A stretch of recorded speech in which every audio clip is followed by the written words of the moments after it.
दिल्ली से सटे ग्रेटर नोएडा में एक बारात में जमकर बवाल हुआ। 30 से 40 दबंगों ने बारात पर लाठी डंडों और फरसों से हमला बोल दिया। इस घटना में कई लोग घायल हुए हैं।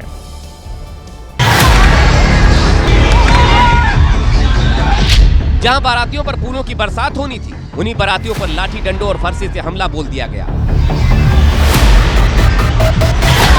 हमला इतना अचानक हुआ कि कोई कुछ समझ ही नहीं पाया। लाठी डंडे तो ऐसे चलाए जा रहे थे, ऐसे पीटा जा रहा था जैसे कोई दुश्मन देश के सैनिक को पकड़ा गया। कम से कम 40 लोग अटैक कराए, डंडे, लाठी, फरसा, राइफल, गाड़ियों में गोली। हमले में 8 से 10 लोग गंभीर रूप से घायल हुए हैं, जिनमें से कुछ लोगों को आईसीयू में भर्ती कराया गया है। घटना दादरी के नामपुर फतेह गांव की है, जहां पुरानी रंजिश में इस पूरी वारदात को अंजाम देने की बात सामने आ रही है। फिलहाल गांव में पुलिस सुरक्षा बढ़ा दी गई है। आज दोपहर जयपुर में थार कार ने कहर बरपा दिया। थार ने पहले एक महिला को टक्कर मारी और फिर एक बाइक वाले को बुरी तरह कुचल दिया। इस हादसे में बाइक सवार युवक की दर्दनाक मौत हो गई।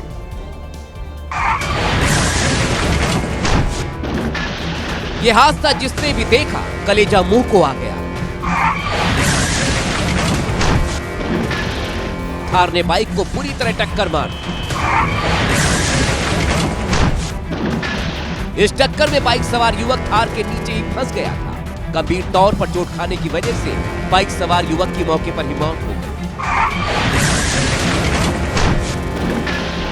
वो तो गनीमत रही कि बाइक के ठीक आगे से एक युवक निकल गया था, वरना इसके साथ भी बड़ा हादसा हो सकता है। हादसे में घायल एक युवती का इलाज चल रहा है। वहीं एक्सीडेंट के बाद थार ड्राइवर गाड़ी छोड़कर फरार हो गया। अब नंबर प्लेट के आधार पर पुलिस आरोपी की तलाश कर रही है।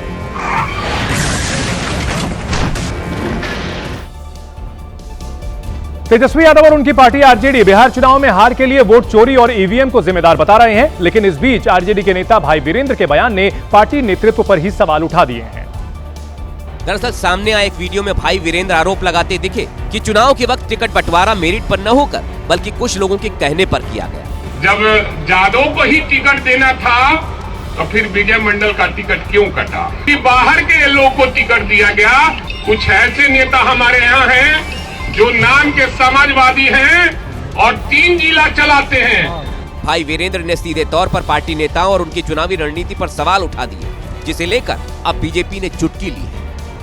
यह आरजेडी के जो आंतरिक कला है उसको उजागर करता है और यह भी दर्शाता है कि राजद ने टिकट वितरण प्रणाली में किस तरह के हथकंडे अपनाए थे। विजय मंडल 2020 में दिनारा से विधायक बने थे, लेकिन इस बार उन्हें आरजेडी ने टिकट नहीं दिया, जबकि उनकी जगह टिकट पाने वाले शशिशंकर कुमार और राजेश यादव चुनाव हार गए। तेलंगाना के खम्मम में रफ्तार का कहर देखने को मिला, जहां एक तेज रफ्तार बाइक सड़क किनारे रेलिंग से टकरा गई। इस हादसे में बाइक सवार दोनों लोगों की मौके पर ही मौत हो गई। अचानक बाइक दिखी, इधर उधर हुई और फिर रेलिंग से टकरा कर बिखर गई। टक्कर इतनी तेज थी कि बाइक सवार कई फीट हवा में उछलकर काफी दूर जा गिरा। यह घटना लिंगाला के पास ग्रीनफील्ड हाईवे पर घटी, जहां हाईवे एकदम खाली था, दूर दूर तक कोई गाड़ी नहीं थी। लेकिन तभी तेज रफ्तार बाइक आई और बेकाबू होकर रेलिंग से टकरा गई। टक्कर इतनी भीषण थी कि हादसे में दोनों बाइक सवारों की मौके पर ही मौत हो गई। बाइक बेकाबू क्यों हुई अभी इसका पता नहीं चल पाया, लेकिन ये डरावना मंजर एक चेतावनी भी है कि सुरक्षित चले, नियंत्रित रफ्तार में चले, क्योंकि जिंदगी ना मिलेगी दोबारा। लखनऊ के केजीएमयू में धर्मांतरण का मामला सामने आने के बाद परिसर में मौजूद अवैध मजारों को हटाने का नोटिस दिया गया। आज प्रशासन ने अधिकारियों की मौजूदगी में नोटिस चस्पा कराया। नोटिस में साफ साफ लिखा गया है कि अगले 15 दिनों में अतिक्रमण को खाली करवा दिया जाए, नहीं तो प्रशासन को खुद ध्वस्तीकरण की कार्रवाई करनी पड़ेगी, जिसका हर्जाना मालिकों से वसूला जाएगा। तो ये हजरत शेख फरीदुल हक की मज़ार है और सामने ये जो नोटिस है, ये नोटिस जो है वो चस्पा हुआ है। जो भी अतिक्रमण करता है उनको ये नोटिस भेजा गया है। दरअसल बीजेपी नेता अभिजात मिश्रा ने इस मामले में सीएम योगी आदित्यनाथ को पत्र लिखा था। वहीं दूसरी तरफ इस नोटिस का विरोध भी शुरू हो गया है। हमारा शहर हमेशा से अपनी गंगा जमनी तहजीब और अदब के लिए मशहूर रहा है, लिहाजा इस नोटिस को वापस लेना चाहिए और वहाँ से मज़ारात हटाने की जो बात कही जा रही है, इस पर रोक लगनी चाहिए। केजीओवीओ में जिस तरीके से 4 मज़ारों को नोटिस दिया गया है, मैं पूरी तरीके से इसकी मजम्मत करता हूँ। मुस्लिम धर्मगुरुओं ने यह भी आरोप लगाया कि सरकार जानबूझकर मस्जिदों, मज़ारों और करबलाओं को निशाना बना रही है। कानपुर के शिवराजपुर थाना क्षेत्र के काकूपुर निहाल गांव में जम करके मारपीट हुई। लाठी डंडों से लैस कई दबंगों ने एक घर पर हमला बोल दिया और अंधाधुंध ईंट पत्थर से प्रहार करने लगे। एक पक्ष खुद को बचाने में लगा था तो दूसरा पक्ष पत्थरबाजी कर रहा था। किसी बात को लेकर दोनों पक्षों में विवाद हो गया था। आरोप है कि कहासुनी के बाद एक पक्ष के 10 से 15 लोगों ने दूसरे पक्ष के लोगों पर चढ़ाई कर दी और लाठी डंडों से मारने लगे। दूसरे पक्ष ने भी पलटवार किया, लेकिन संख्या कम होने की वजह से वो खुद को बचाने में ही जुटे रहे। पापा तुम्हारा दिमाग खराब है पापा।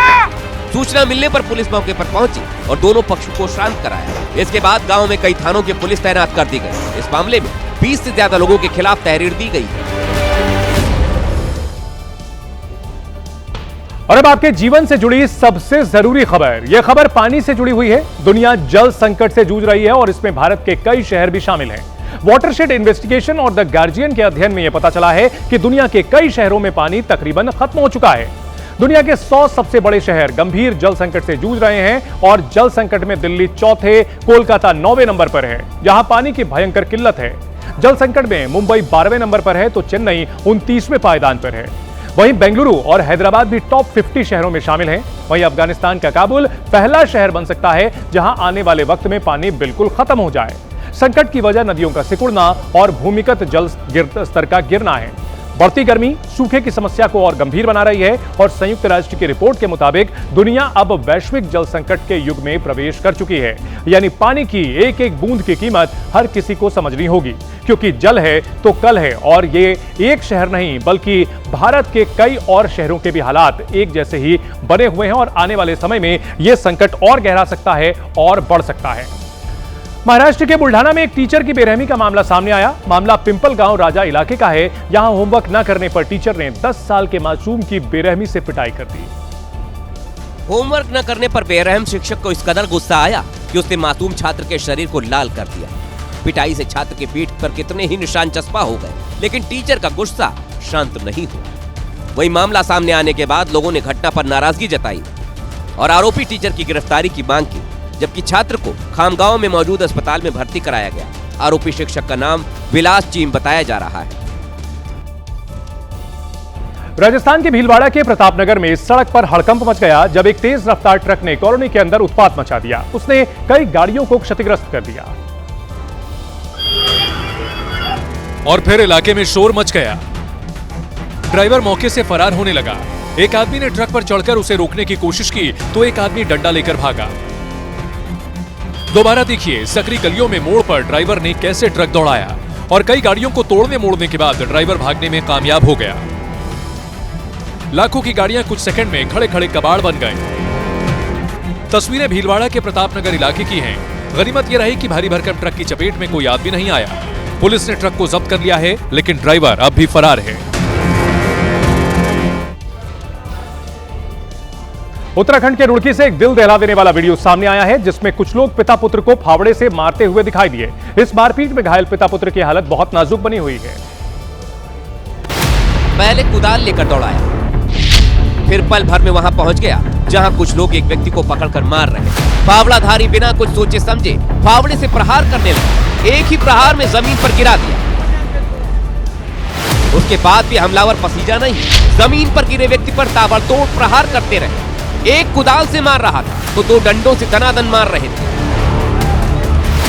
वहां मौजूद कुछ लोग बचाने की भी कोशिश कर रहे थे, लेकिन हमलावर किसी की भी बात सुनने को तैयार नहीं थे और करीब 1 मिनट तक लगातार पीटते रहे। रूह कपा देने वाली यह वारदात हरिद्वार के रुड़की में हुई, जहां झबरेड़ा के लाठरदेवा शेख गांव में पुरानी रंजिश में दबंगों ने जावेद उर्फ भोला और उनके बेटे जुनैद को घेर कर मारा। गंभीर हालत में घायल पिता पुत्र को अस्पताल में भर्ती कराया गया। और अब हमारी अगली रिपोर्ट पहाड़ों पर हो रही बर्फबारी से जुड़ी होगी। इससे पहले कि आपको पूरी पिक्चर दिखाएं, ये छोटा सा टीजर आपके लिए।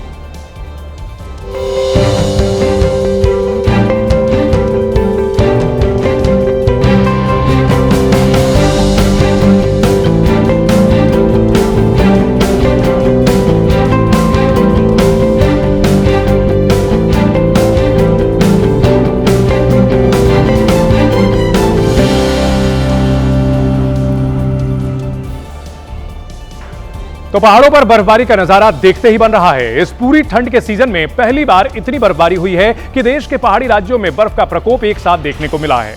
जम्मू कश्मीर की वादियां हो या फिर लद्दाख के पहाड़, हिमाचल प्रदेश के टूरिस्ट स्पॉट्स हो या फिर उत्तराखंड के देवस्थान, बर्फ की सफेदी चारों तरफ दिखाई पड़ रही है।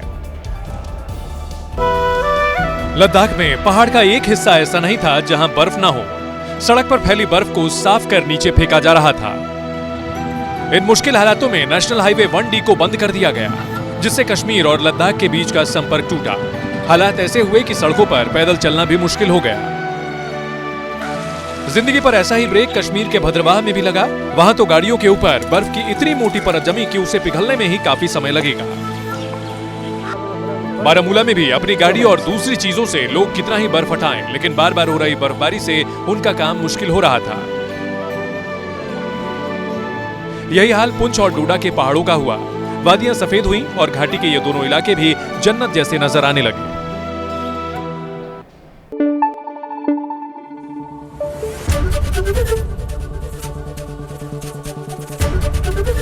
एबीपी न्यूज आपको रखे आगे।